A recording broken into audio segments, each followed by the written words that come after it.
Greetings everyone. Welcome to a Let's Tinker edition of the DC Current. I'm your host, Damon Caskey. By now you've ascertained that we're going to be doing our work inside of the Oval Office, as it were. In this particular case, it is leaking from the tank into the bowl. So much so, in fact, you can actually see streams and a current in the water, meaning this guy is a serious waster of precious dihydrogen monoxide, and that is an untenable issue. However, unlike most toilets, you're not going to be able to just pop the tank open, find a flapper valve, press it down, or replace it and go on about your day, because this is a Mansfield toilet, a Mansfield number 216. And if you've never encountered one before, you might be flummoxed at what you find once popping the top off the tank. Instead of a flapper valve, we find this odd plunger mechanism. However, once you have encountered it, it actually is an easy fix. First, let me walk you through exactly what you're going to encounter.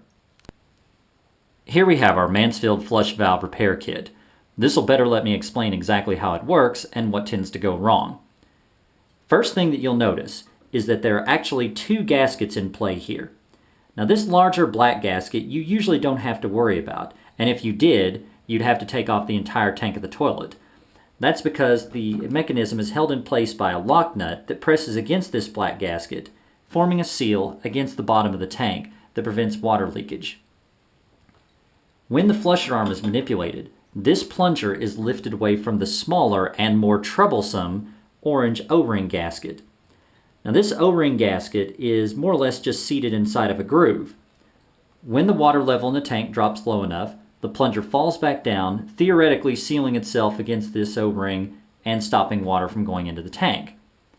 Over time, the O-ring wears out or can pop out of its seating, and once that happens, you get a lot of leakage.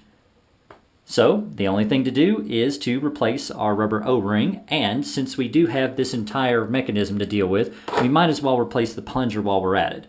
Fortunately, there usually is no need to reseat the entire thing, and that's good because, well, we don't want to have to take the tank off the toilet. So let's get started. The first and most obvious thing that we're going to want to do is shut water off to the toilet.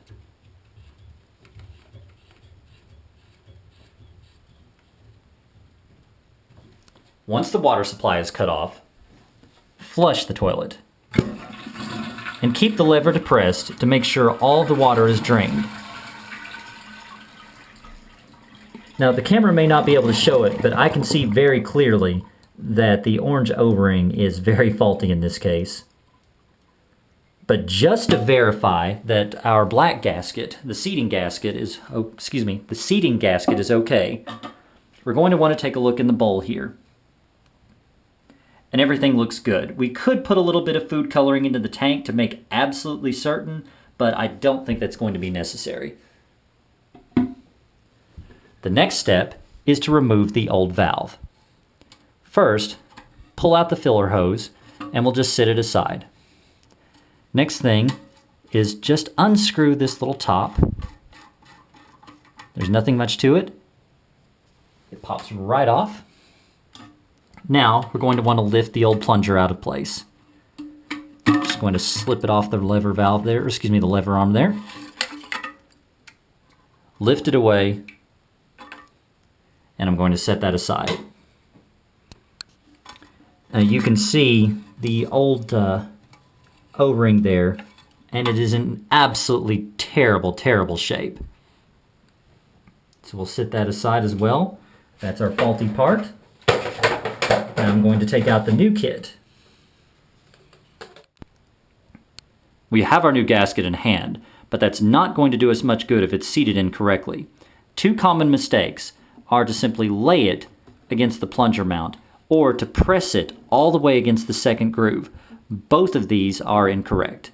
What you want to do instead is very carefully slide it into the very first groove. I'm going to work it around with my thumb and forefingers. I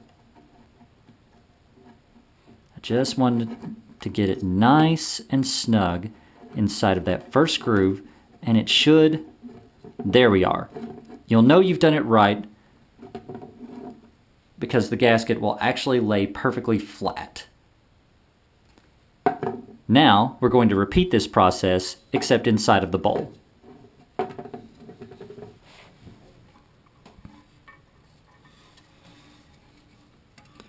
This is a little bit difficult with a camera in my hand, but it can be done. Just going to press it all the way around.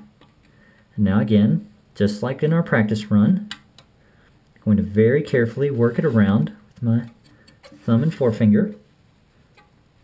There we go. And our gasket is seated. Now all we need to do is take our new plunger, sit it into place. Of course, we're going to work with it to get the lever arm. Just kind of squeeze it around there. It'll fall back in. Screw on our new top.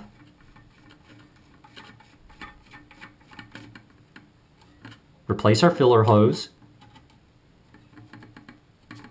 And now we'll turn the water supply back on.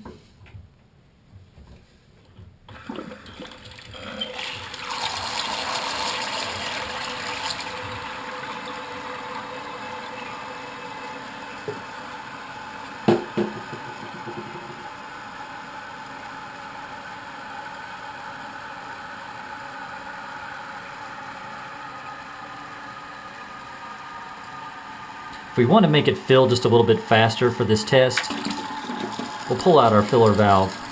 That way all the water pressure is directed towards the tank.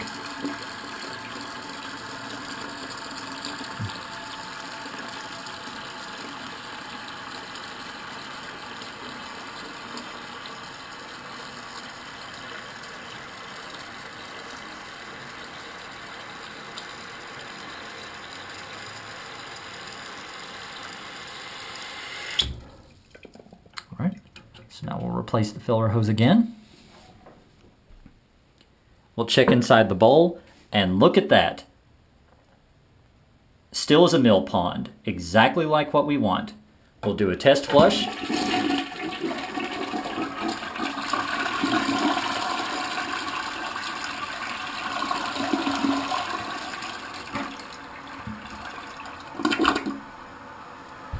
And back into our tank. Looks like our plunger seated itself exactly as it was intended.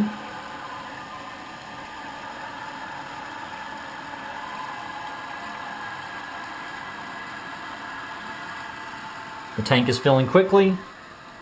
And of course there is some current because our filler hose is dumping water into the bowl, but that is how it's supposed to work.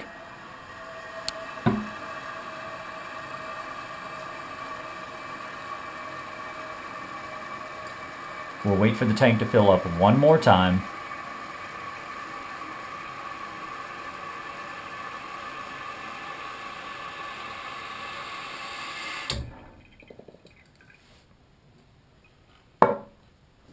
We'll check the bowl again. And we have confirmed that this toilet is no longer leaking. That is how you repair a Mansfield toilet. Now, the last step, of course, is to clean up some of the residue from the gasket off of my fingers and off of the toilet itself, and this is ready to use. I hope you found this useful. This is Damon Caskey signing out for the DC Current. Thanks for listening, everyone, and we'll see you next time.